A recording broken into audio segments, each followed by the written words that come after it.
आज लेकर आए हैं अंगूर की खट्टी मीठी चटनी। जी हाँ, आपने इमली और सौंठ की चटनी तो बहुत खाई होगी। एक बार ये चटनी ट्राई कीजिए, आप अपनी उँगलियां चाटने पर मजबूर हो जाएंगे। हेलो फ्रेंड्स, आप देख रहे हैं सोनिया's किचन। तो आइए देखते हैं इस अंगूर की खट्टी मीठी चटनी को घर में बहुत ही आसानी के साथ कैसे बनाते हैं।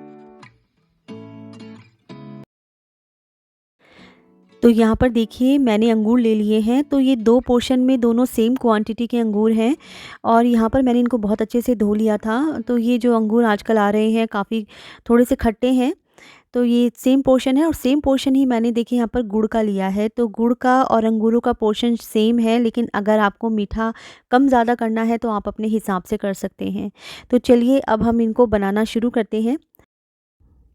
तो सबसे पहले हमने कढ़ाई ले ली है, तो हम पहले मसाले भून लेंगे। तो यहाँ पर मैं पहले जीरा डाल रही हूँ। तो ये साबुत जीरा है 2 टेबलस्पून के आसपास। और यहाँ पर मैं ले रही हूँ सौंफ। तो ये छोटी सौंफ है जो कि खाने वाली सौंफ होती है। तो छोटी सौंफ लें यहाँ पर। और यहाँ पर मैं डाल रही हूँ काली मिर्च के दाने इस तरीके से। और थोड़ी सी डाल देंगे यहाँ पर साबुत धनिया। साबुत धनिया भी 2 टेबलस्पून के अप्रॉक्स है।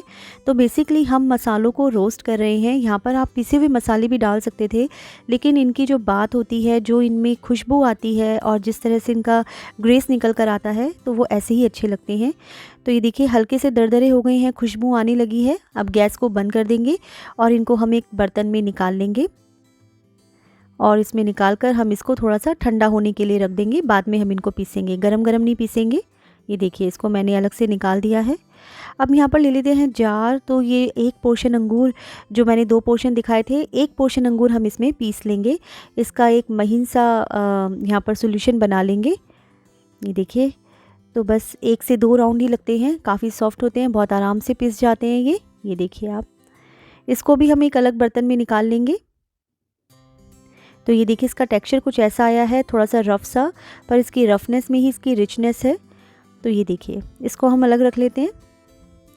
अब चलते हैं अपने मसाले पीसने की तरफ। तो यहाँ पर मैंने जार ले लिया है और ये मसाले हमारे ऐसे, इनको भी हम पीस लेंगे। तो यहाँ पर पीसने की थोड़ी सी यही टैक्टिस है कि हम इसको ज़्यादा पाउडर फॉर्म में नहीं पीसेंगे, थोड़ा सा दरदरा पाउडर रखेंगे यहाँ पर। ये देखिए थोड़ा सा दरदरा सा है, तो जो ये मुंह में आता है और जो इससे इसका ग्रेस और टेक्सचर आता है चटनी का, वो बहुत ही अमेजिंग आता है। तो थोड़ा सा मोटा सा पीसे, ज़्यादा उसको बहुत ही पाउडर पीसने की ज़रूरत नहीं है। इसको भी हम एक अलग बर्तन में निकाल लेंगे इस तरह से। चलिए अब अपनी चटनी बनाना शुरू करते हैं। तो यहाँ पर मैंने वही पैन ले लिया है। तो सबसे पहले अपना गुड़ डाल देते हैं। तो ये देखिए मेरे पास गुड़ जो है थोड़ा सा डार्क है। आप जो भी गुड़ खाना पसंद करते हैं, जैसे भी आप वो डालिए, और बिल्कुल मध्यम आंच पर हम इसको लगातार चलाते जाएंगे, जिससे कि ये मेल्ट होता जाएगा। आपको इसको चलाते जाना है और मध्यम ही आंच रखनी है। अगर आप बहुत ही हाई फ्लेम पर इसको पकाएंगे तो कहीं ना कहीं से ये जहाँ से चिपकेगा ना, वहाँ से जल भी सकता है। तो इस बात का ध्यान रखना है। और ये देखिए चलाते चलाते इसकी कंसिस्टेंसी बिल्कुल फ्लोई हो गई है। यहाँ पर गैस को बिल्कुल लो कर दें आप। ये देखिए लो करने के बाद अब हम अपने मसाले मिलाएंगे। तो पहले मैं हल्दी पाउडर डाल रही हूँ। हल्दी एक बहुत ही अच्छा एक मेडिसिन भी है और ये बहुत ही हाईली एंटीऑक्सीडेंट होता है। कलर इसका बहुत अच्छा आता है हल्दी डालने से, और काफ़ी लंबे समय तक चलाना है और हेल्दी चटनी खानी है तो हल्दी एक बहुत ही इंपॉर्टेंट इंग्रेडिएंट है। और यहाँ पर हम डाल देते हैं लाल मिर्च तीखेपन के लिए, और कश्मीरी लाल मिर्च डाल रहे हैं इसके टेक्सचर और कलर के लिए। साथ में डाल रहे हैं सॉल्ट पाउडर। तो ये सूखे हुए अदरक का जो पाउडर होता है वो है, इससे इसमें ग्रेस आएगा, टेक्सचर आएगा और टेस्ट भी बहुत अच्छा आएगा। तो ये स्किप ना करें और इसको एकदम से हम चलाते जाएंगे। तो ये देखिए मिक्स होने के बाद अब हम इसमें डाल देते हैं अपना ये जो अंगूरों का हमने बनाया है सॉल्यूशन, ये डाल देंगे। और डालते लगातार ही इसको डालते ही चलाते जाना है, क्योंकि ये रूम टेम्परेचर पर ठंडा है और इधर हमारी जो इसकी जो चाशनी है वो काफ़ी गर्म है। तो दोनों के कॉम्बिनेशन से क्या होगा कि गुड़ के क्लम्स बन सकते हैं। तो इसलिए लगातार चलाते जाएँ इसको, जिससे कि इसमें लम्स ना बने। और ये देखिए अच्छा सा फ्लोई हो गया है। और अब बस इसमें हम डाल देते हैं थोड़ा सा हींग।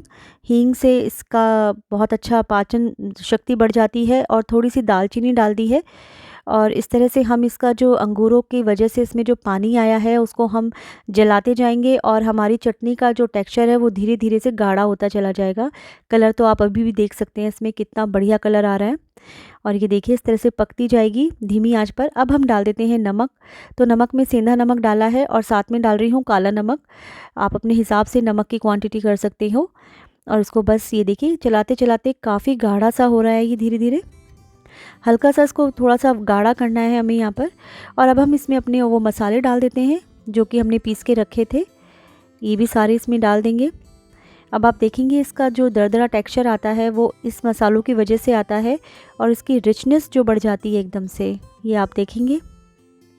तो ये देखिए बहुत ही मज़ेदार सी हमारी चटनी ये बन के तैयार हो रही है। जैसे कि आप बाहर शादियों में, पार्टीज़ में अगर हम देखते हैं, हलवाई के यहाँ देखते हैं, तो कुछ इस तरह का जो टेक्सचर बन के आता है तो वो है। तो अब ये राइट टाइम है अपने अंगूर डालने का।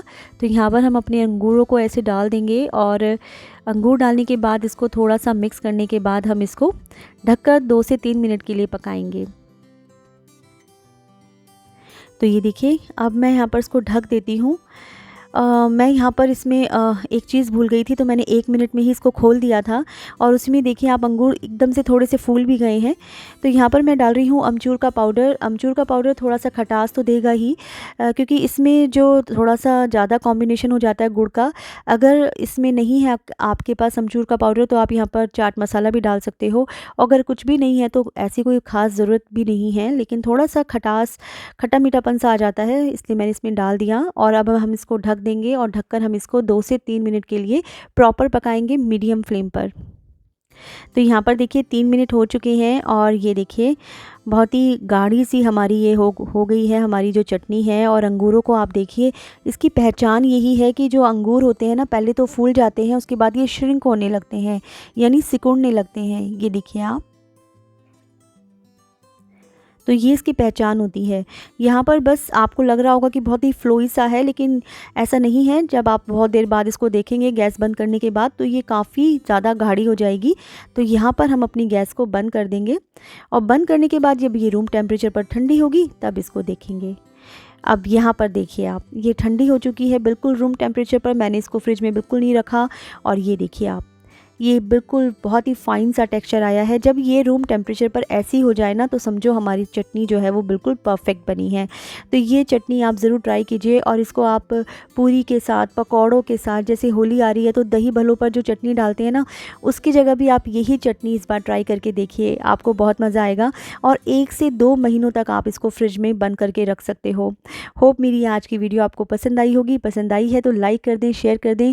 और अगर आप अभी अभी मेरे चैनल पर आए हो तो उसको सब्सक्राइब करना बिल्कुल भी मत भूलें, बेल के साथ कर दें, जिससे कि मेरे सारे के सारे नोटिफिकेशंस आपको सबसे पहले मिलें जो भी मैं अपलोड करती हूँ। तो बस आज की वीडियो में इतना ही। फिर मिलेंगे ऐसी किसी फ्रूटफुल वीडियो में। तब तक के लिए take care and bye bye.